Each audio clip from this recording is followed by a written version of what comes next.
how do you follow such a dynamic intro, right? Um, Hello, everyone. Glad you're joining us for this meetup. My name is Drees, but I'm only one of the 3 organizers for this meetup. Suzanne Daniels and Nick Trog are backstage doing the more important stuff, like doing the production and discussing stuff with you in our Discord channel. More on the Discord channel in a little bit. So Suzanne, Nick, and I, we met when we were all still working at Microsoft, and that's also where we started this meetup. Suzanne has since moved on and is now a developer relations lead at Spotify. I work as a staff developer advocate at Aiven, and Nick is a senior content developer at Microsoft. So the 3 of us started this virtual first and only meetup to share our enthusiasm for open source topics, especially around bigger events like Hacktoberfest and the annual FOSDEM conference in Brussels. We've at one point even done these meetups on a weekly cadence, which was definitely bananas. And we're now kickstarting this meetup series again, but on a much healthier monthly cadence. And so today we'll talk about open source program offices, or OSPOs. Next week or next month. See, I almost wanted to say next week. So next month, we'll be talking about open source databases, data solutions, and we already have a couple of dates planned to talk about docs and open source documentation tools, open source business models, and other topics as well. Please suggest in the Discord chat any topics that you would love for us to talk about, or maybe you want to join a panel about. We'd love to hear from you. Before I move on and introduce our guests of today, I want to quickly draw your attention to our code of conduct. It's available on Contributing.today/code-of-conduct. We want this to be a welcoming and safe environment for everybody to learn and chat with each other. If you notice anything that you reckon doesn't align with our COC, please reach out to either me or Suze or Nick. You can find our contact details on that page as well. All right, so I guess that means it's time to introduce some of our guests to our virtual stage, or maybe first that Discord channel. If you go to our website, Contributing.today, which is maybe where you're watching this meetup from, but I think we're like live on LinkedIn and Twitter and Twitch and YouTube and like all kinds of places. There is a link to a Discord channel. If you follow that, you'll land in our Discord channel and you can ask questions to our guests or stuff that you want me to talk to our guests about. Okay, now really, let's introduce our guests. I'll introduce everybody one by one. I know that we were supposed to have Amanda Casari on as well, but we just got word that she has a terrible migraine and can't make it. So wishing her a speedy recovery, and maybe we can invite Amanda on a follow-up show. So that will leave me to introduce Josep Prat first, who is my colleague at Aiven in Open Source Engineering Manager. Hi, Josep. Then we have Ploug Krogslund. I tried to pronounce it right. I don't know if I got it. I think you did a good job. OSPO lead at Spotify. And then last but definitely not least, Brasseur, who is an open source and tech strategist at Wipro and the author of Forge Your Future with Open Source. Welcome, everyone. Did I get everybody's intros right? Is there anything you would like to add?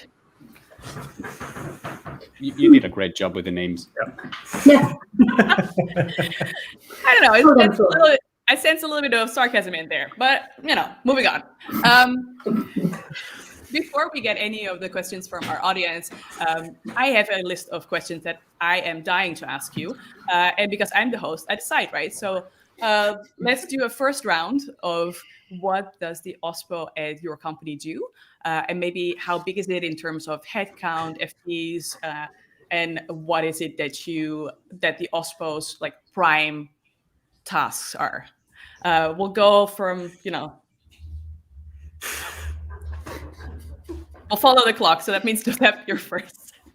So thank you. So I will kick off this discussion. So the OSPO Aiven has 3 main areas that we have an impact. It's basically contributing to new open source projects that we might create, contribute to existing ones, and at the same time fostering like the open source culture within the company.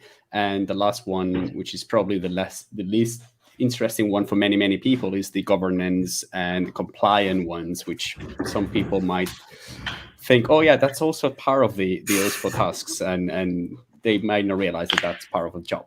But if I need to say what's the time, so where we spend most time, it's basically contributing to third-party open source projects. So the majority of the people in the team works on projects that do not belong to Aiven. They belong to different other organizations. So we contribute to Kafka, we contribute to OpenSearch, Postgres, Apache Flink. So we contribute to all of these projects and do not belong to Aiven. So that's one of the really weird things and really nice things we do at Aiven. And the team is around 10 people at the moment. Very cool. Vicky? Oh, I see. You're going around that direction. Oh, wait. No, now I'm just entirely random. That's fine. That keeps me on my toes. Actually, fun fact about me, I can't read an analog clock. So even if I say like clockwise, that doesn't mean anything substantial. Anyway, Vicky. No, I entirely understand. For the longest time, I had a watch that ran intentionally opposite. And so after that, I just could not read an analog clock very well because I could not tell which way is the quote right way. So I'm with you there. So OSPOs, the Wipro OSPO is not your standard sort of OSPO because we're more like a think tank OSPO. Most OSPOs work internally to do a lot of work as Josep said, to spread open source culture, to support open source within the organization. And we do that, but we do a lot more of the bigger picture strategic things. And we also work a great deal because we're Wipro and we are a global service integrator and a consultancy and all that sort of stuff. We help other companies start OSPOs and do really well at their OSPOs as well. So we've been doing that for a great deal of time. I've only been at Wipro for about a handful of months, just a few months. But I've been doing OSPO and open source strategy for companies for a very long time. It just happened to be at Wipro for a very short time. Awesome. Bear, you're next. I was waiting for what you were going to do next. I was just curious what direction you want to go. You never know. You never know. You never know. Okay. So I think what we do at Spotify is very, very similar to what Josep described as well. We have some operational tasks, like compliance and legal is obviously a part of that, enable how we contribute to other projects and how we release our own. That's like the operational part of it. Then you can say the more strategic part of it is to kind of drive the conversation of why do we actually engage in open source? That's very much a thing we should own as well. The answer can't just be that it's the right thing to do. We kind of have to have a bit more like substance behind that. So that's like the broader what we try to drive here. But again, with the caveat, I've only been at Spotify for 2 months, so this is still like something that's gonna go over the next coming months. And yeah, I think that's the overall. I think Joseph already described what we do, the operational parts, and then this more strategic topic of owning the why, and then a lot of things come out of that, like how do we actually do things the right way, and how do we reduce the different friction points in the way we work with open source. Awesome. And because you say you've only been there for 2 months, does that also mean that the OSPO is like so very much in its infancy? It's so this is kind of the second or third iteration of an OSPO at Spotify. Okay. So I think the first version of it is very much like driven as a passion project by a small group of engineers at Spotify, and they very much drove the first iteration of just getting started with open source at Spotify. And then over time that kind of changed into having a more like established OSPO that should actually drive this topic instead of just depending on people doing it in their free time. So yeah, so this is still like a fairly new thing as like an established team, but it has very much been a topic that's been at Spotify for a while. Okay. Well, I sort of want to like hook in on that, and then we'll go a certain way with whoever is next. You're like, okay, maybe the future is bright. Like you don't necessarily know where you're gonna go next, but maybe you have a little bit of an idea. So I would love to hear from you where you think the OSPO at Spotify is going next, and then from the rest of the group where like how it's involved at your companies and where you expect it to grow next as well. So Per, maybe you can. Yeah, so that's an interesting. So I think right now we're trying to establish just a strategy, and from there we will definitely go towards establishing a shared idea of why we're actually doing this from a business perspective. As you can say, open source is kind of special in the way that for a long time, this has kind of been thought of as this like special thing that you do it because it's the right thing. But I think it's important for the topic that you actually boil it down to why is it important as a business objective to do these things. So it's not just as this kind of very soft value. And I think it's important. Otherwise, you don't really get the attention or the priority that it needs. If a team is just doing it because it's nice, it's one of the first things that's getting pushed to the side when more important things come along. Like when there's actual business priorities there, then open source tend to be pushed aside because you haven't really defined why it's important. So that's very much a thing we need to work on to get a shared understanding across the business of why is this important and why do you actually benefit as an individual or as a team or as the business to actually engage in this. And that we don't have a shared understanding. We have a lot of versions of that understanding, but that's definitely something we need to kind of build up, and so everyone understands why does a team need to spend resources on an open source project? Why is it good for an engineer to spend time on maintaining some code in the open rather than just like focusing on business problems? And again, why is it important for the business to do it? And if we don't have that understanding, it becomes like this kind of hobby, nice thing to do for the business, and then you can easily push it aside.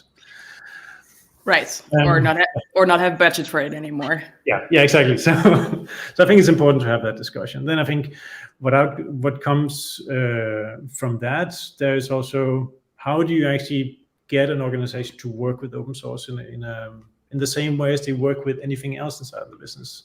So that's all the way down to just like how do you keep a project in the open? And that's a big shift for the team because all of a sudden they might have an issue tracker in the open. They might need to change their build system into something else. Like these are just like friction points in how you actually practically do the work. And there's an OSPO, we can kind of drive that as well to say, well, we do need to have a build system that actually helps teams do the thing they need to do and also help teams understand how they reserve time for like external feature requests versus internal, all that. So it's a different way of working, and we kind of need to establish that and foster the culture as well.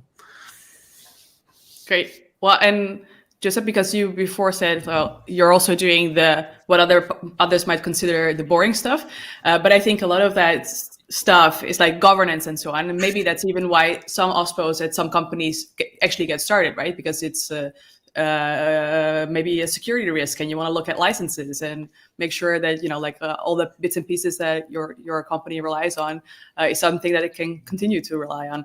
Is that why the OSPO started at all at Aiven, or was there a different reason? So the story of Aiven and the OSPO is it's an interesting one, I think, or at least I liked it when I joined Aiven. Now it's I need to count months as well with like Vicky said before, I think it was kind of 10 months ago. Yeah. So I joined Aiven 10 months ago, and that's basically kind of how old the OSPO is.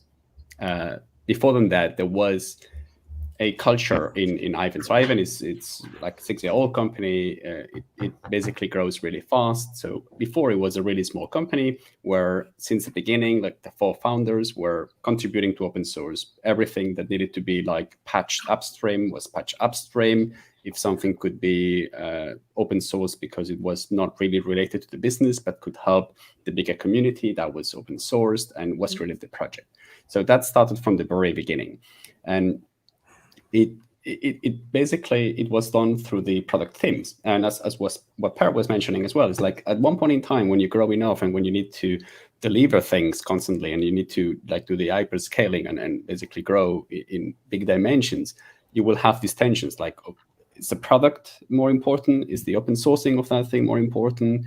What wins? So at this point in time, it was like, okay, we need to do something. We need to establish this thing. We need to make an entity that can perform those tasks independently of what the product needs or doesn't need or demands or timelines or roadmaps. So that's when, like around 10 months ago, Aiven decided to create and make a bet to say, like, we need to create a dedicated team for the OSPO.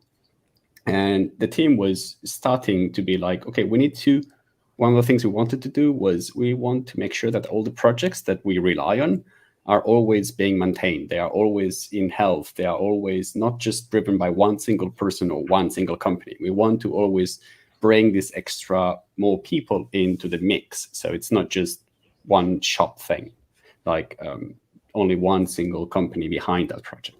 So that was one of the reasons behind. But of course, that's only the initial reason when you say that's why I want it. But then you start operating and you realize, okay, cool, that's great. But we have all the people need to contribute to these projects. We need to sign CLAs. Can they do it on their own? They need to talk to us. We need to make some kind of process there. We need to annotate those things. We need to discuss with lawyers. Is there that it's a normal CLA or it's a tricky one? Can we just give them carte blanche and they can just do whatever they want, or they need to approve every single thing that needs to be contributed upstream? So some of those things are being discussed, and we already have a clear picture of what we want. So basically, in a general term speaking, every single engineer at Aiven, whenever they need to fix something upstream, they can just go directly and fix it. The only thing they need to go and talk to us is when they need to sign a CLA or any of that kind of level thing. So any kind of agreement needs to be signed. They need to approach us to make sure that that's okay and it's aligned. And we just go with legal, check those things. But then the other one is like, okay, that's one part, but we are also producing some open source projects. And the product teams come with great ideas. And then we need to discuss with them, okay, you want to open source this thing. And we partner with them to make that thing possible. And then, okay, what it means to open source a project. And that's probably a question that we can discuss afterwards, but also like what it means open source a project is just clicking a button in GitHub or whatever repository tool that you have, is just clicking that button and open source? No. So No? Sorry, spoiler. No, you need to do way more things. So that's one of the things that we also need to take care of. We need to make sure that people understand it's not just throwing the whole thing over the fence. And there are different things you need to do. You need to make sure that we foster communities. We need to make sure the project is in well shape. So these are the things that we need to do. And then, of course, we also are consumers of open source. And that means that we need to make sure that everything we consume the right things. We don't have, I don't want to say wrong licenses, but basically incompatible licenses with the things we do, or that the projects we use are legally correct and can be shared the way they are shared. And these are the things that we also need to make sure. But that thing, we are not alone, and we partner with our security teams, which are a great team. Yeah, and I want to talk about some of the stakeholders internally in a little bit. Vicky, can you tell a little bit about the key motivators to start an OSPO, where, like how it's been evolving and where you see it going in the future at Wipro? So rather than focusing directly on Wipro, because we do so much of helping other companies do this sort of stuff, I think it'll be more useful for the audience to just speak more generally. Because our OSPO is really quite unique, and I think doesn't fit into the requirements for most other companies, and because we really are more of a consultancy, right? So for other companies, it's been really interesting. I've been around since there was no open source, and before there was no OSPO, and that sort of thing. The official first OSPO, by the way, was way back at Sun Microsystems back in the 90s. So the concept of OSPO has been around for quite a while, but it hasn't really gained a lot of adoption until recently. And largely that is thanks to obviously the dramatic growth of free and open source software, but more recently, it's thanks to the growing mind share of the criticality of free and open source software, and that it creates this vast supply chain that underpins pretty much all technology anywhere, be you a software company, a hardware company, a shipping company. It's, open source is in there everywhere, and it is absolutely fundamental to the operating of various businesses. And companies are starting to figure that out, where before, you'd have companies going, no open source, absolutely not, it's terrible. And then you'd have your developers kind of bringing it in the back door anyway, because they had to get their work done, and this was the best way to do it. Well, now companies are starting to figure out not only has all this open source come in the back door, but now they're letting it in the front door as well, and they don't even know what they're using. And so now they're starting to decide that, well, maybe we should have an organization to do this, to not only clean up the house that we have now, all those things that we have and we're using already, to make sure, you've got your ducks in a row. We know what the links are in that supply chain. So if one of them is weak, we can help fix it up, which is what Josep and his team does a great deal of. And that's rare, frankly, to have a company that is aware of that and does something about that. But also, as things come in, make sure we're able to sustain them and use them properly, and we're able to give back and all those sort of things. But you have to do that in a responsible way for the business. Because when you get right down to it, this is a business thing. This is a business need. And while I myself personally have very strong free software, free all the things inclinations, my businesses and the companies I work with, they have their own needs, their own strategies, their own goals. And how can we, as Wipro and the Wipro OSPO, help them be more successful through free and open source software? How can we help you meet your goals for marketing, for security, for product? There's all different things. And that's another thing that a lot of people don't really realize about OSPOs, is that we are cross-functional, right? And depending upon your company and its strategy, your OSPO may focus more on a different area. You may be more of an outbound marketing OSPO. You may be more of an inbound compliance OSPO. You may be more like Aiven, more of an outbound contributing OSPO, right? And different OSPOs will have different balances. There is no one way to do it. And so if anyone tells you there's one way to do it, they frankly don't know what they're talking about, and they're full of blue mud up to their eyebrows, right? They just don't. I'm trying to keep things nice and PG rated, because usually I'm not, but for you, I will. Well, I'm stealing that expression, and I'm using it in a sentence tomorrow. Yeah. Please do. That one's licensed CC0, so go ahead and use it as much as you want. And no attribution. So that means there was no attribution, yes, right? Zero, no attribution. That's as close as we can get to public domain. It's even public domain in Germany. Yes. We won't go there today. It will be like 3 hours of talking about German laws probably on that regard. Oh, I know. I don't. Yeah, I'm not getting into the licensing conversations right now, because all I've got is tea, and it's not strong enough. Okay, I'm putting down a note to re-invite you for our license. We've done one on licensing, and it was probably the toughest one, toughest one of these meetups that I've done before. But yeah, I'll invite you to the next edition of that one for sure. Anyway, because you were talking about stakeholders, I want to ask Per and Josep if they can talk a little bit about what the most important stakeholders in their companies are, while I recover and regain. Okay, so should I go first? So we keep this like really random, or we actually going against the clock now, I guess. So I think our stakeholders will change over time. I think very much right now, our primary stakeholders is the engineering and the platform departments of like enabling the actual like infrastructure to work on open source projects and engaging with teams on why they're doing it. But then we also have some coming. Of course, we have a natural stakeholder in legal and security as well, as they have kind of the same interests as us in like reducing the risk of this usage of open source. But I also see that we will have a growing stakeholder in for instance, like HR, and like how do we see open source work as a work inside of a company? How do we look at promotions and career progression in regards to open source? Because if you do all these things for like things outside the company, is this actually part of your career? So I think that will become a stakeholder for us as well.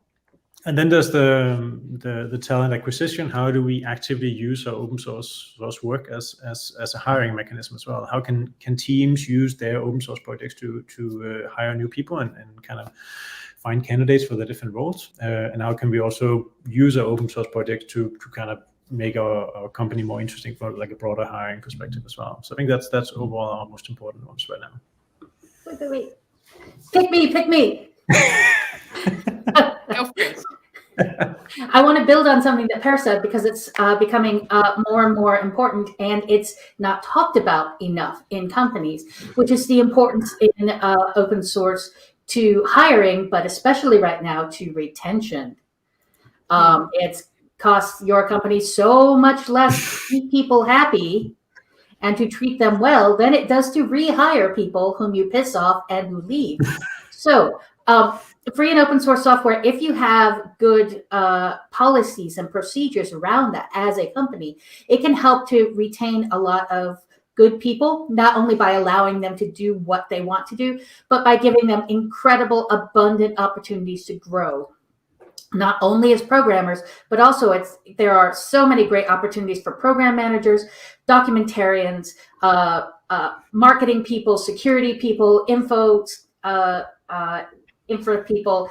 Everyone has a role in free and open source software. And so if you do it right as a company, you can really help to build your the knowledge and experience of the people you have and keep them happy. And so they're going to want to stick with you and tell all their friends, wow, I have a great company, come join me. But also it's a really good recruiting form to say, look, we appreciate your work in free and open source software. We want to support it. Here are our open policies that we have put on the web that we want everyone to share and to fork and to use.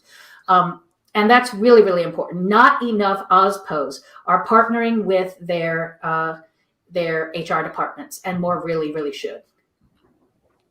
I completely agree with that sentence. And it's funny that you mentioned this, Dave, because that was one of the things that I wanted to say as well, like the partnering with both talent acquisition, but also with HR and retention. It's one of the key things, and making sure that the OSPO is not seen as the gatekeeper of the open source. It's one of the things that we need to work on, and that's one of the things that was the first thing that I made clear, absolutely clear, when the OSPO was introduced, was we are not the ones doing open source exclusively. Like we don't have we don't hold that thing and it's ours and you cannot get near that one. Absolutely not. It's the contrary. We want everyone to come to us, and everyone should be welcome to contribute. And if you think that you're lost, come to us and we will just help you as much as we can, and we will do everything in our reach to make you reach these things you want to do and to contribute upstream. And just as an anecdote, in my 2 previous companies, I tried to contribute on work time the legal way. I mean, being in Germany, you need to do it the legal way. Per, you might know what I mean if you're in Germany. Compliance. So there was a CLA, and as it wasn't working time, so I needed to use not the individual CLA, but the corporate CLA. So I needed to talk to the company. They didn't even understand what I was asking for. So many companies didn't even understand, given the question, like, I need you to sign this paper because I want to contribute something open source. And obviously the text says, I need to give away the intellectual property rights of the things I'm writing in company time to another company. And that's like, no. And that sounds really scary. Yeah. I mean, it is. I mean, for people who are not understanding what open source is, it's really scary. And that's where we come in. And that's when the OSPOs come in and say, hey, let me explain you what this thing means and what impact does it have and what it does not have. So these things that you fear will not happen. That's what will happen. And that's what we need to do. And yeah, and if I can be poetic on going back to the question, like, what's my stakeholder? The community. Wow. As a headline of it's a good headline. But basically, if you come up with these one-liners already, what are you going to say for the parting words? Josep, you have to you have to preserve some of this. I need to work on that bit. But anyway, it's true. This is one of the things that we have the community as stakeholders, because one of the things we do is we try to leave the community better than what we encountered them when we joined.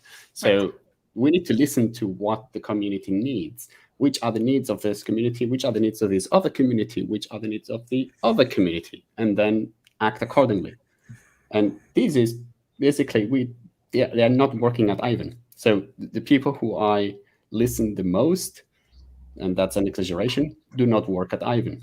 Then I need to listen to the ones at Aiven, and then I work with them, and I need to make sure that everything at Aiven works smoothly.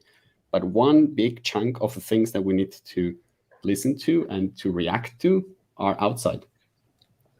And our CISO, Jamie Arlen, who's a really great guy. Usually when he does interviews and he explains what the OSPO team does, he usually says, yeah, there are a bunch of people who are basically paid by Aiven, but they work not on Aiven. And that's a really nice simplification and a nice way of explaining what we do. Obviously exaggerating, but it kind of fits what we do. So because you said the OSPO doesn't own the open source efforts within a company, maybe another thing that you do own, I really love how I do this, is the dependency graph for your company. So the software bill of materials, right? The SBOM. So is this something that the OSPO owns? Is this something where like people in the company come to the OSPO for guidance? Is this maybe a moving target with more libraries or dependencies, being added to the stack? I don't know who I want to start. Per, you start. All right. So no, the OSPO doesn't own the dependency graph. This is a topic that's owned by security, because we have a very, very real current security task there to just know what's in our dependency history right now. But that doesn't mean we're not interested in it, but for different reasons. We let security deal with the security topic there, or handling vulnerabilities. My perspective on it is that we are more interested in it for knowing what projects could we potentially support, what potential projects could potentially be risky, more from like a health perspective, not so much a security perspective, and also for like a funding perspective as well. Like where can we actually help? Because these are things that's critical for our business, and it's not just about reducing risk, or it is in that sense from the business point of view, but it is also to make sure that these project maintainers stay happy and healthy and engaged in their projects. And there we have different mechanisms, either directing our engineers towards supporting the projects, supporting them financially, or just keeping an eye on them for like in means of like, maybe we need to migrate to something else in the near future because we can see this project is really slowing down, or it's not really anything happening anymore. So yeah, we don't own the graph. It's definitely a moving target all the time, but it's something that for us, or for Spotify at least, is something that the security team handles right now.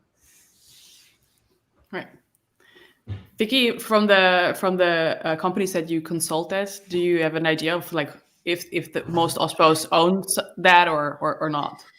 It's very rare for an OSPO to own this. Sometimes you will, and this is typically in the older companies where the OSPOs were originally formed around primarily compliance. And so those are typically larger companies, typically older companies, and it's almost always run kind of by legal, right? And that is a massive hand-wavy generalization, but it tends to hold true. And what you find in most other companies is that either they have no clue what their software supply chain is, or they've kind of peeked into the box, looked at their software supply chain, shut the box quickly and put it in the closet and locked it. Right? They don't want to think about it too much because it is big and complicated.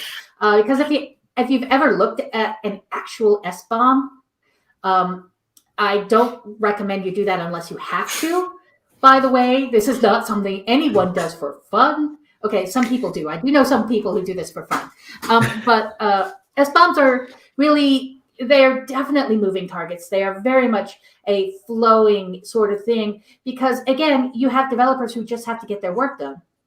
And if that involves bringing in a new NPM library, well, that just brought in another 250 NPM libraries, right? And so that's just going to turn your software bill of materials into this massive tangled thing that you have to track. And so coming up with a way so you can track that automatically is complicated because there's no one right way to do it, and it has to tie into your CI/CD and all those things. And then where do you track that? And do you track the artifacts, i.e. the actual libraries themselves? Are you storing those somewhere? Are you using a certain format, SPDX or CycloneDX or any of the other number of formats. There's lots of different moving parts involved with the SBOM, and it's really complicated. That's even before you get to security and compliance. Just gathering the information is really, really difficult. And then keeping it up to date, also difficult. It's kind of like a wiki page otherwise, where you put information there and it's where it goes to die. You have to make sure your SBOM is not where your supply chain information goes to die. It has to become a living, breathing thing, because your software is a living, breathing thing. It is constantly changing. So you have to keep things up to date appropriately. And that's usually not something that the OSPO owns, but it consults on, right? And it helps with, and it helps to guide and direct and keep up to date on the latest things like, hey, did you know SPDX is now an ISO standard? That sort of thing. Maybe we should switch to SPDX. But often it is run by more of the whoever's running CI/CD in your company, be that a team in your company in development or infrastructure, or maybe it's going to be in security. Security is always going to be involved, and if they're not, they really should be. So call them right now and get them on the horn and get a meeting, because otherwise they're going to be really surprised to hear you have this information, but hopefully in a happy way. So yeah, but it's not going to be the OSPO. OSPO is going to be looking, as Per said, more about the ecosystem perspective, the bigger picture for the open source ecosystem. Now that we know what's in our supply chain, again, what are those weak links that are going to break, and then create a huge problem for our product, which can go boom and crash because this one link broke and we weren't aware of it. So what can we do to weld that link together and make it stronger? Is that like Aiven does by contributing back and making sure that there are no single points of failure? Or is it by looking at the project and going, wow, that hasn't been maintained in 5 years. Let's re-architect and take that library out and replace it with something that's more sustainable? Or, there's lots of different ways, and it depends upon your product and your company and what makes the right sense. But you can't make that informed decision if you don't know what that SBOM is, if you don't know what's in your supply chain. And I'm going to shut up now and let the guys talk some more. All right. I can say. I keep catching you off guard. No, I love it. I love it. I'm here for it. Yeah. Meanwhile, Flor is recovering. I can say that we do exactly the same thing as Per mentioned. The more or less the one owning is security, and is the one basically taking care of looking at where the next vulnerability might come from. That would be probably their interest in having an overview of that one. And at the same time, what we look at is what is the project, what is the fragile link in this chain? And as Vicky was saying, where we need to put some more emphasis, what we need to look at, where it might not break, because that's the whole thing. It's just guessing and taking a look at where might be problems in the future. And the fact that we will work there, probably they will never happen. So then probably we need to explain, like, maybe it's because we put effort in there that it didn't happen. But that's the observing the situation then changes the reality, right? So that's yeah. And I love that you say that, like, maybe Vicky, by all means, like. Well, I want to really reinforce something that Josep said, which is being able to identify the health, right, of the project.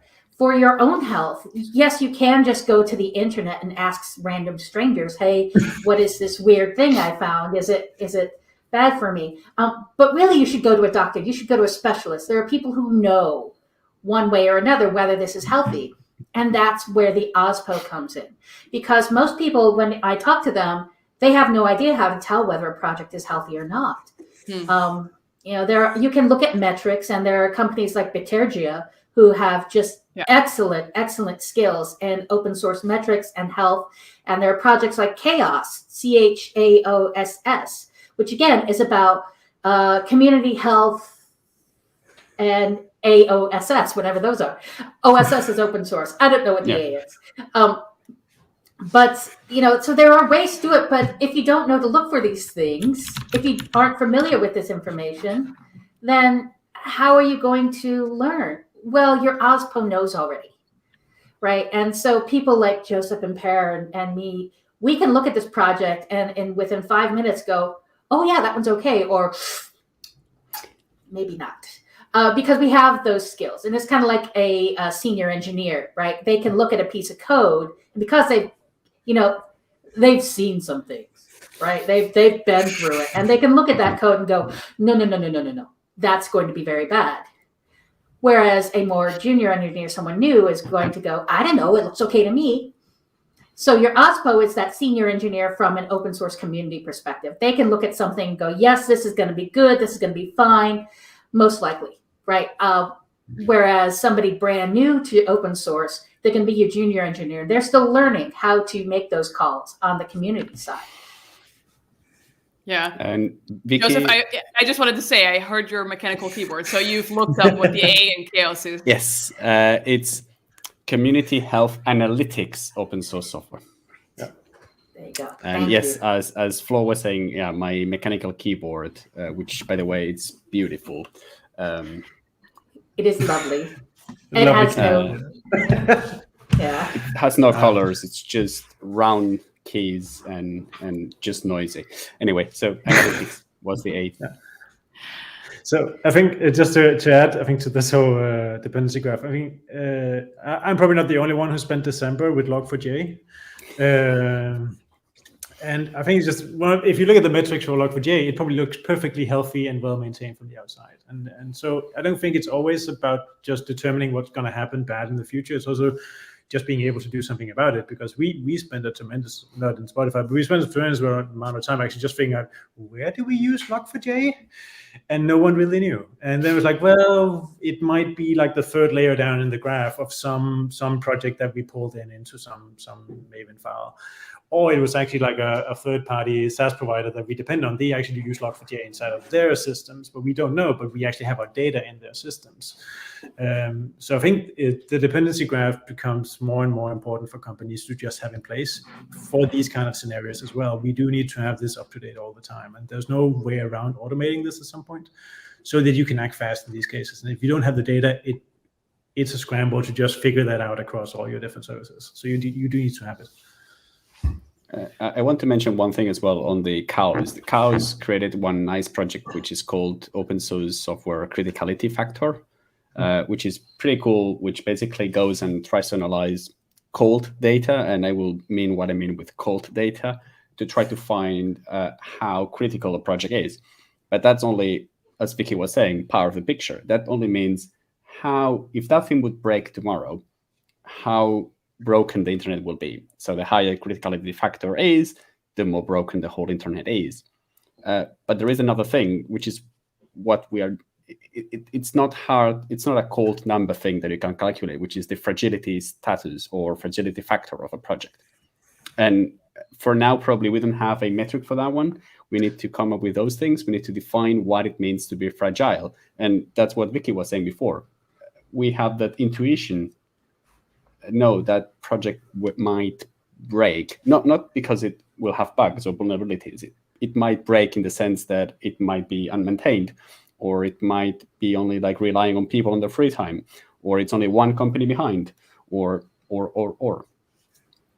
Yeah, and that's I really like that you brought up that criticality scores there on chaos, because I mean that's just one of the many things it does, is to look at, how critical are these things. We've if you've been around open source software enough, you have seen that XKCD, where this pile of children's blocks, right, exactly, this big pile of children's blocks, and it's all supported right down here by that one open source project, right? It's the pile of children's blocks represents a software program, and it's all supported on one tiny block at the bottom that itself is supported by one dude in Nebraska.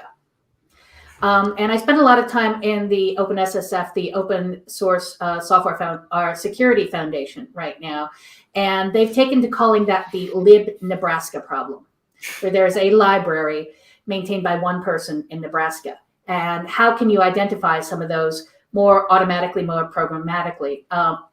And there's a project that was just announced last week, not project, but a report out of Harvard, the Harvard Open Source Census 2, Electric Boogaloo, right?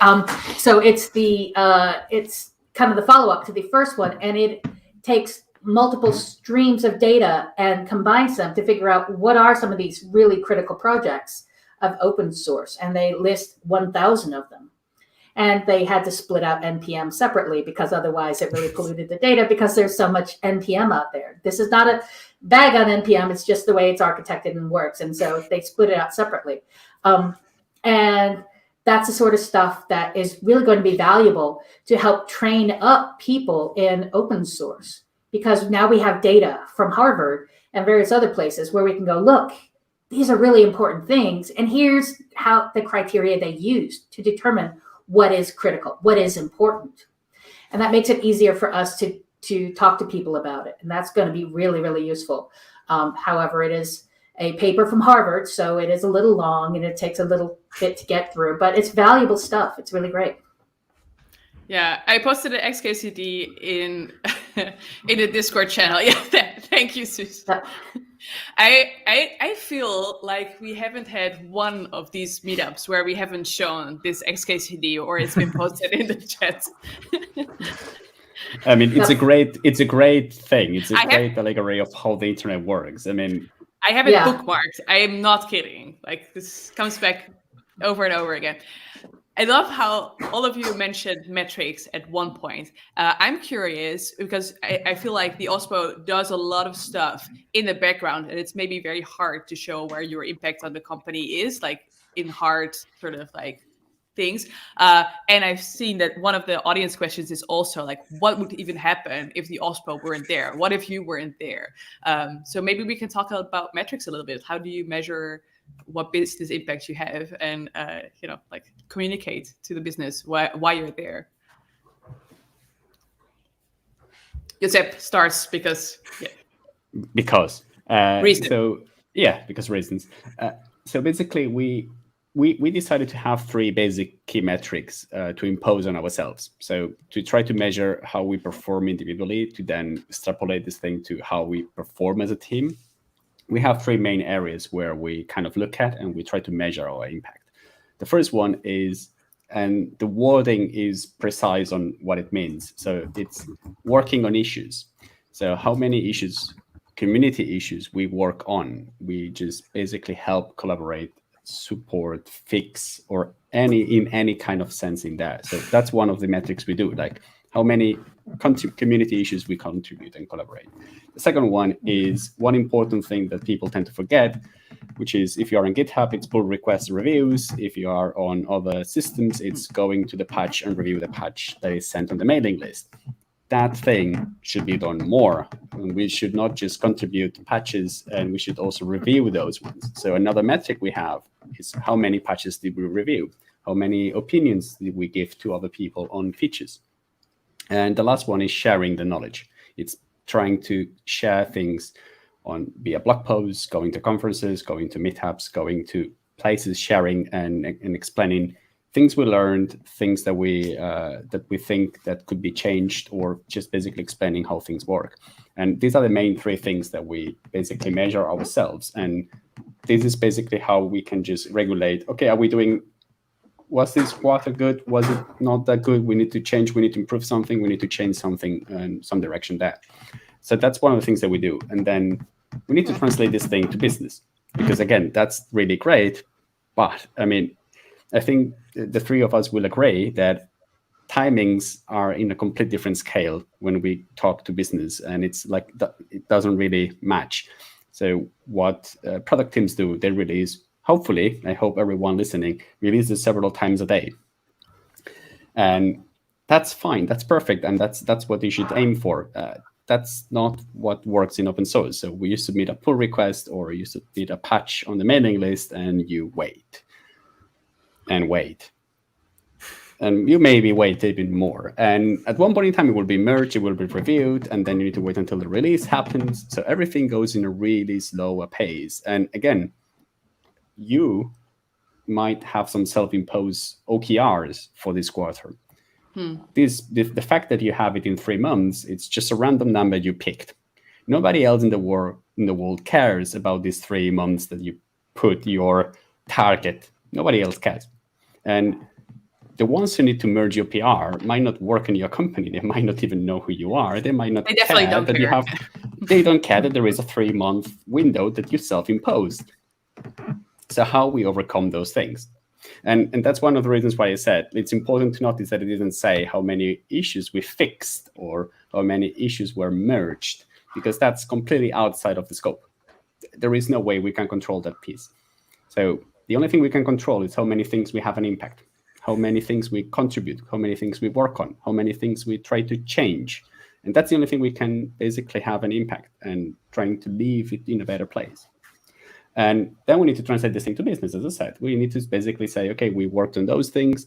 We are listening to your requests. We are trying to find, make sure that these issues that you think they should be contributed upstream, they are contributed upstream. We are cleaning the project so it's healthier, and you will need not to worry about this project in the future. It will be stable and healthy. Cool. Per? So I think establishing metrics is a bit soon still, but what my working theory here is what we're going to do is that we have to position the Spotify to more of a culture of ownership of our projects rather than just a culture of releasing things. So that's kind of where we're going. So from my point of view, I need to have a set of metrics that says this is not the number of projects we have in the open, but this is actually the projects we take active ownership of. So these are actually the projects that kind of reaches a certain baseline of saying we don't really have any stale issues in there. We don't have any stale pull requests. We have a set number of maintainers that actually do take ownership of this. We have a team assigned as an owner, not just an individual that thinks that this is a cool hobby thing. A metric that says we actually deprecate projects because that's just the nature of software. Things come and go, and it would be unnatural for our portfolio project, which is in the hundreds, that we don't deprecate anything. So I actually think that's an important metric to say we can actually naturally deprecate things either by passing it over to other people or just archiving it on GitHub, because that shows that our life cycle actually works. So a metric that says our life cycle works, a metric says that we actually take active ownership of our projects. And then I think the last part is metrics that tells us that we actually reap the benefits of the work we put into it, which is, one is like the hiring aspect. How many people did we actually recruit from our open source projects? How many new employees did we find to our open source project? That's a metric we can measure. So that we should definitely have as well.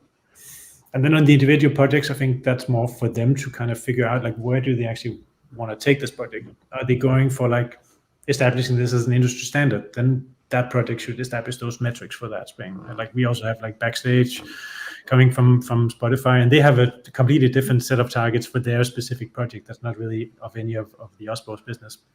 But I think it's important for the OSPO to have an idea or a target of setting metrics saying, this is the number of projects where we actually have a clear defined purpose for this project. What do we want to get out of it? And maybe that's 50%. That's okay. And the rest of it is something we might figure out over time. But just knowing that we have this project because it's a great hiring mechanism for a very niche thing, and this is a great driver for something else, publicity, whatever. But just actually having that metric saying we know why we have it. Cool. Vicky, I would love to hear from you what you advise companies to look at in terms of metrics or measuring that they're doing a good job. I typically advise them to ignore metrics first, because everyone wants to jump to metrics, and they especially are very fond of easy things like GitHub stars and pull requests and things like that, downloads, right? We call those vanity metrics, right? Things that you can put on a slide and look really impressive to some sort of executive somewhere, but they don't mean anything, frankly, and they're incredibly easy to game.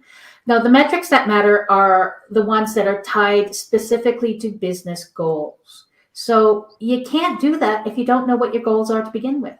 And that's the problem I find most often with companies. It's like, oh, we want to do open source. Great, I am so there. Let's do open source. Why? And they can't answer. They don't know why they want to do open source. Everyone's going to do open source. Yay. And I want to help them do it, but I want to help them do it in a responsible way, because as much as I believe in open source, I believe in your business remaining solvent and keeping food on the table of your employees and roofs over their heads. And you can't do that if you're just throwing money and time away that's just business malpractice. So do open source, yes, but know why you're doing it and know how you're doing it, which means coming up with goals, business goals, and then coming up with metrics that can show whether you're working towards those goals. Is that going to be patches that you've sent over and things like that? That this makes good sense for Aiven. This is a valid business reason for Aiven to be looking at that metric. I know, because I've talked to Josep about it, right? And it does make good sense for them to be doing this as a business to improve these projects.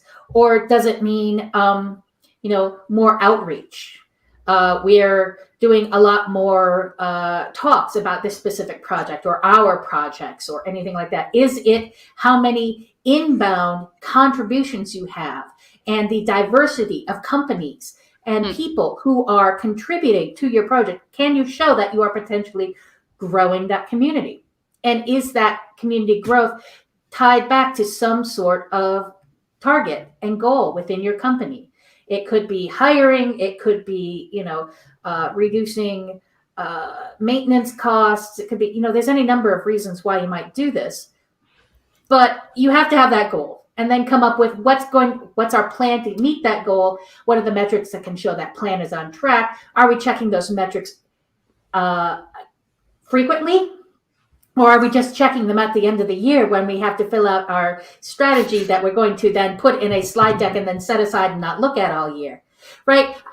No, you have to look at them frequently to make sure you're not veering off track, because the sooner you check that, the sooner you can get back on track, right? So if you wait until the end of the year, you could be way off here, and then it takes a lot of effort to march your work back towards your goals. So there are lots of different ways you can do this. And if you look at something like Cauldron.io from Bitergia, and it's free and open, and it can help give you a lot of metrics about any free and open source software project that you throw out there. It's a great service that Bitergia offers, and you can get so many different metrics and lots of different graphs and charts that look really impressive on a slide deck. But do they mean anything to you?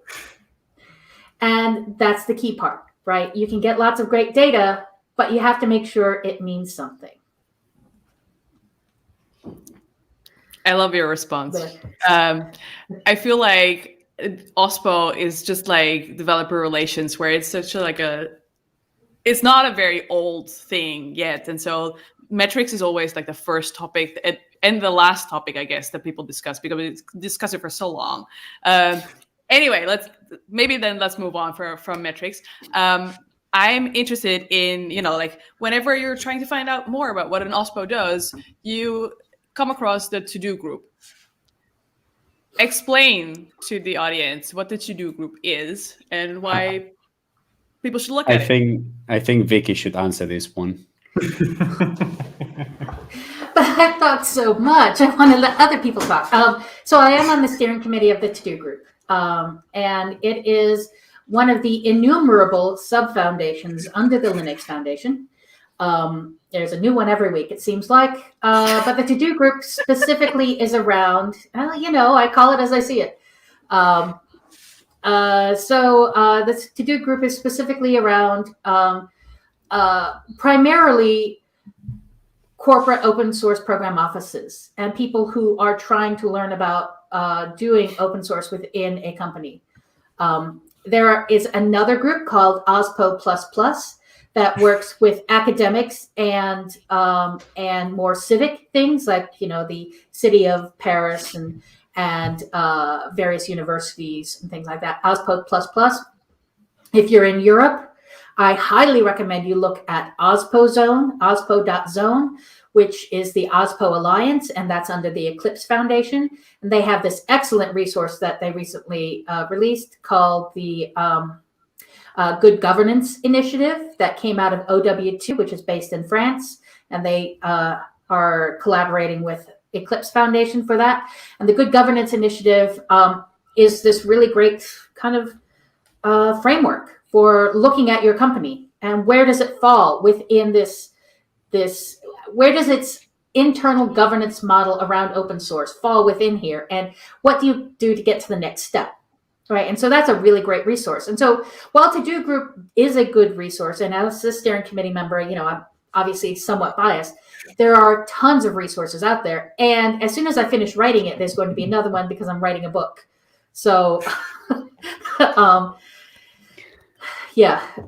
be more. That one will take a little less of your time than showing up to all of these meetings for all of these different groups, I hope. Right. Okay, so for the parting words, I definitely want to hear more about that book, so keep that in mind. I wanted to sort of shout out the report that the To Do Group published with Chris, the evolution of open source program office. Is that something we want to give an executive summary of? Now I'm just looking at whose ever eyes show me that they've read it in full. Is it just me? It's just me. So I got to say, as a steering committee member, I did not know that report was coming out. So I have not yet read it. And this is something that was undertaken, I believe, by Linux Foundation Research, which puts out a lot of very valuable reports, lots of data. But this is not one. It may have kicked off before I joined the steering committee in January. So, No, I feel some of the surveys come from 2021. Yes, Josep. It's literally on my table to read. Oh, I thought you were gonna say that you took a highlighter and you were like, no, I need to do that. So I did the first step.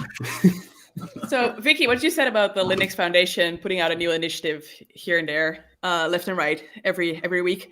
I felt a little bit like this with reading the report, because of course there is a OSPO maturity model that has 5 steps that sound really linear, and I can't believe, and from talking to the 3 of you, I don't believe that that's it's so clear cut. But I thought it was interesting nevertheless. So maybe for some people, just read the executive summary though. That's enough. Was there a question in there that I'm supposed to answer? Because I'm not sure. Not anymore. I was hoping that someone would give me a very excited executive summary, but I guess wait. Executive summary. It's complicated. Yes. Yeah. And it depends. I also, right? I believe I skimmed through the thing, and it was a lot of metrics. I believe it's just a lot of metrics again. So we can start with the metrics, and then we can report about metrics. And yes, there's this. Oh no, you broke Floor. I'll recover at some point. Awesome. We talked about OSPOs as tech, and I promise you, like we're bringing this to an end because we're virtual all day, every day. And I am sure that we can talk about this topic for hours and hours and hours, but maybe people don't want to listen to us for hours and hours, which I don't know, fair enough. We talk about OSPOs in tech companies, but what about some of the OSPOs in other industries?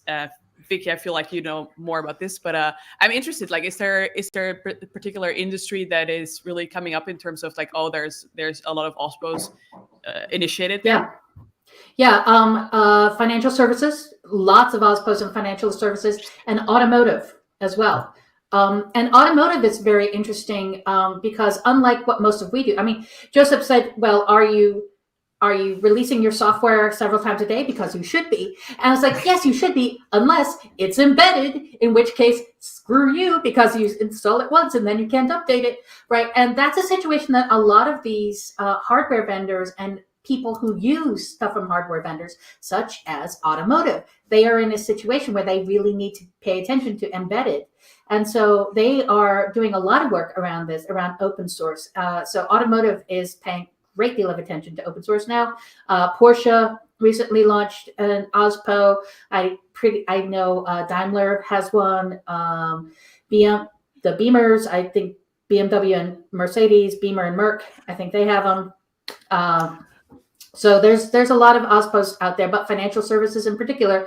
And that's largely being driven by compliance Yeah, on their side, because they're highly regulated industry. And so they have special needs right there. So yeah, lots going on outside of software, because we are all software companies when you get right down to it, right? If you're packaging breakfast cereal, or if you're launching this space shuttle, right? It's still all software when you get right down to it. It's running everything, which is either good or bad, depending upon your point of view. And I think going to the point of we are all software companies. I mean, also public sector and governments is basically one of the biggest software companies now, because of all the different public systems that's running, moving to digital instead of pen and paper, except for Germany, of course, but that's a different story.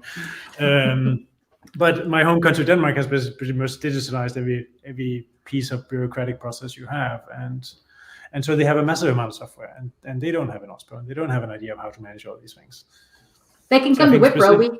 We've helped them. We've helped. Like we actually did. Oman recently needed to do this, and so we've helped the country of Oman, come up with an open source center of excellence where they can help to build the company or the country's ecosystem, economy a lot more through open source and software development, and help to sustain as Denmark has their internal infrastructures and stuff. So there are countries that are doing that, and it's like again, Paris is doing a lot of that. Yeah. So what is sorry, I'm taking off Laura's role of an interviewer now, but what is the objective of a government for an OSPO then? A lot of the same things that your businesses will have, but again, economy. If you can build a stronger tech sector, if you can bring in a lot more people with those skills, you can help to build an economy and businesses, and importantly, to sustain and transform the ones that are already there, right? And so that's something to help bring companies up and evolve them into more modern operations. You need the knowledge base to do that, and that means bringing in technology and software. And if you're bringing in technology and software, that immediately means you're bringing in an immense amount of free and open source software. And if you don't know how to do that right, then you're not going to do the software right and the technology right, which means you're not going to build your economy better, right? You're not going to attract those great big brains who are going to have that VC funding trailing after them, right? And that funding is great investment into your company, into your country. So there's a lot of really good reasons for a country. I keep doing that, for a country to do this. Let's say that some countries seem like companies sometimes, and that might be the reason why. I want to also mention, like, there was the European Open Source Summit a month ago probably, and France was launching or was communicating that it was launching a OSPO at country level. And one of the reasons why they do this thing as well is for data sovereignty. I pronounce this word terribly. The EU is doing a lot of that.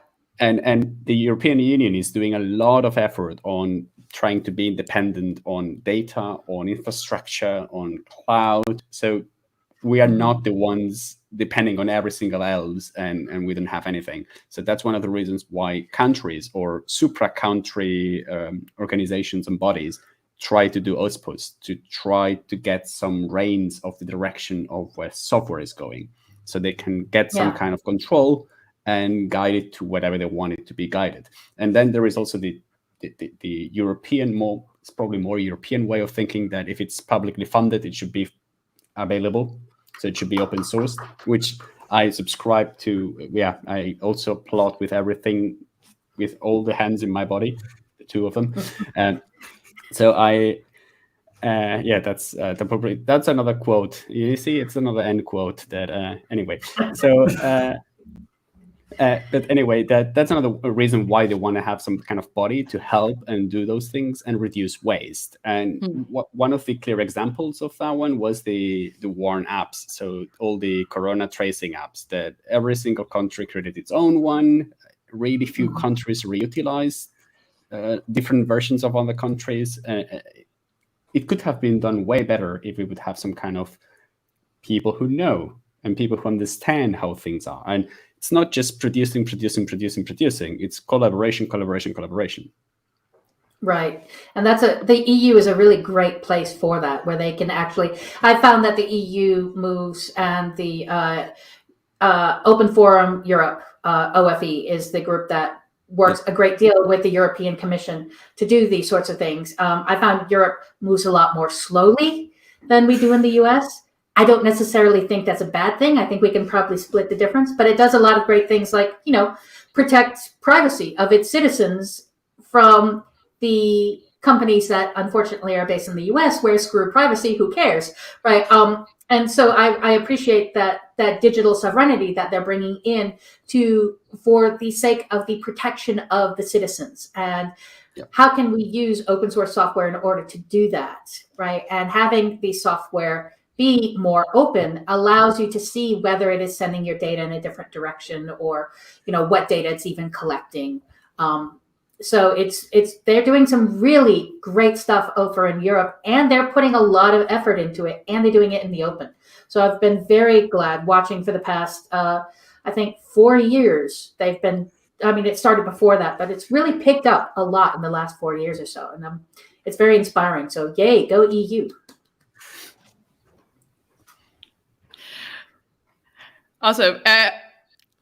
Just because earlier in a meetup, Josep, you also said something about you can't, open sourcing is just not just publishing it on GitHub. And I was sort of triggered by the whole COVID apps and being different COVID apps being created by different countries, and those apps being thrown online, the database credentials and all. So what else do you need to think about when you want to open source something? Sure. And maybe we'll make the little round, and that will be your parting statement. So make it really count. Okay. So I think the first thing you need to ask yourself is, should we really open that one? So because we want to just push things out and just throw many new things, and sometimes as a vanity thing as well. Like, look what we created. We need to create new things, and look, that's our portfolio thing, and it's a visible thing to go and look at. But probably the first question we should be asking is there anything else that exists that we should be jumping and collaborating into, instead of just throwing another thing on the pile? So I try to say we should not just basically contribute to the contribution pile of the open source world, like throwing more things into this pile that needs to be maintained, but we need to just try to get things out of that. So trying to contribute things and not add more things into that pile to maintain. So that's the first question, is is it really needed? Do we really need that project, or can we jump to another one? Can we collaborate with some other ones? If we decide that that's a project that is needed because no other project exists, or because no other project is open that exists, because that could be valid. Maybe they don't have an open license, or it's a restrictive license. That's a fair reason. You can say, no, we want to just create this one because it's truly open. Then let's go for it. But then you need to make sure that first that there will be a community need for that one. It's not just my project and I just open source it because I want to get some freeloading maintenance, and people on the internet will help me maintain this thing. If that's your purpose, I wouldn't call this thing open source. It's another thing. It's basically throwing it off the fence and just hope for the best that people will give their time for free and help you on maintenance of this project. Probably not the best thing to do. So think twice if that's the only reason why you want to open source it. So if you think that the community has a use for it and that they will basically swarm around it, like if they realize that this project exists and it's good enough, they would basically go around it, then that's a really good thing. That's a really good start. Then you need to make sure that the project has everything needed so people feel safe to contribute there. People feel welcome to contribute there, and people know that it's a safe place to go and spend their time. And they understand how it works. They understand how it's governed. There is no hidden, really weird things happening behind the scenes. It's everything clear, what's happening, what's not happening. And the more transparent it is, the better. And then GitHub has a lot of different guides and checklists when you want to open source a project, that it's like, you need to have this file. This file means you have the README. You need to have a contributing file. You need to have a security, like a contact for security reasons. It's good to have those kind of reports that you can report when something bad happens. You need to have a code of conduct. So these are the things that you can. It's a checklist that it's really useful to know, like, okay, I'm doing the bare minimum to foster a community around. But then you need to foster the community. Then you need to build that community behind. You need a commitment. You need to have people dedicated to this project, look after it, talk to the people, listen to what the people say, take care of the people coming to your project, giving you feedback, providing patches, and trying to be reactive to them, not just basically ignoring them and letting them sit there for a long time, trying to be as responsive as you possibly can and making it a welcoming place. That could be my ending final statement for what. Yeah, I just wanted to say, I'm not sure if that was parting words or parting paragraphs, but it's paragraph. Sorry. That's totally fine. Bear, do you want to go next? Yeah, I can try to keep it a bit shorter. Yeah, I think reducing is just the first step of many, and I think to this longer journey, you need some sort of plan. So just like have some sort of plan, have some sort of roadmap, and just be ready to change that over time. And then just realize the terrible truth, and that the code has absolutely no value. The value is in the ownership and in the maintainership. If you just release code, it is of no value to anyone. It is your maintainership and ownership that has value. And then I think don't see it as an opportunity to get free work, as Josep also said. You can build it, and people will come with their opinions, and that's typically what happens. I love that one. Vicky? So what I'm going to say is not. These are words that have existed for a very long time. I did not make them up, but they might be quotable. Just don't attribute them to me, aside from I said them. So in free and open source software, we have free as in beer. Like, you don't have to pay for this thing. It is free beer. Who doesn't like free beer? Well, I don't, because I don't drink. But aside from that, I know I'm such a disappointment, Josep. So we have free as in beer. And then we have free as in freedom. Like, you have the 4 freedoms to use, modify, redistribute, all those sorts of things. You have those freedoms to do that with free and open source software. And those 4 freedoms are enshrined within the open source definition as well. So it's not just free software, but it's open source, where you have the freedom to look at, to inspect, to repurpose and use for any reason whatsoever this software. And that's very important and very fundamental. But then in this case, you have free as in puppy, where you have this new puppy. Now you have to take care of it. And so you have to make sure that puppy stays healthy. It stays fed. It's, gets its shots. It doesn't go attacking other dogs or other neighbors or the post person, right? The postal carrier. So you have to make sure of that as well, right? And you also have to decide. I was talking to a friend earlier this morning. Do you even want that dog? Are you allergic to dogs? And it turns out they can't get a dog because their child is allergic to dogs. They would, if they hadn't paused to think about that. And that's where you have to pause and think, do we even want to do this? As Josep said, do we want to release this? Right? Ask, can you get a puppy? And once you get a puppy, can you take care of it? Because you can't just get a puppy and say, oh, puppy, and then walk away. You have to maintain that. And then there's one that my friend and colleague, Deb Nicholson, formerly of Open Source Initiative, formerly of Free Software Foundation. She's a brilliant person and a great free software activist. She came up with free as in mattress. So free mattress, you get a mattress, and is that free? Yeah, it's free. You find it on the street. It's totally free. But that doesn't mean it's a good thing to pick up and use. So you have to make sure that your free software, your open source project, does not become a free mattress, because that's a problem. And that's just kind of the next step after puppy. Is it attacking your postal carrier? So yeah, yes, absolutely. Josep points out, don't buy a puppy, adopt a puppy. Exactly. Adopt, don't shop. There's lots of really great puppies out there that need your love. So go adopt a puppy today, if you can. Or adopt a repo. Awesome. Thank you, everyone. Thank you all so much for joining. Thank you for the people that have been watching and putting up with us for longer than an hour. I hope you're still here for next month's edition on open source databases, but you'll know. So that's April 13 for anyone who wants to join and put a little placeholder in their calendar, save the dates. You can register, you don't have to register, and we'll be right here or on whatever platform you've been watching. Thank you, Josep, Vicky, and Per.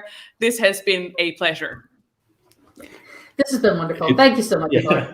Thank you. It was a pleasure, awesome, and really fun to be here. Yeah. Awesome. And I think we managed to break floor several times. We did, yeah. And apologies. But I always recover. Yeah. I come back from it. So sorry for that, Floor. Thanks, everyone. Bye.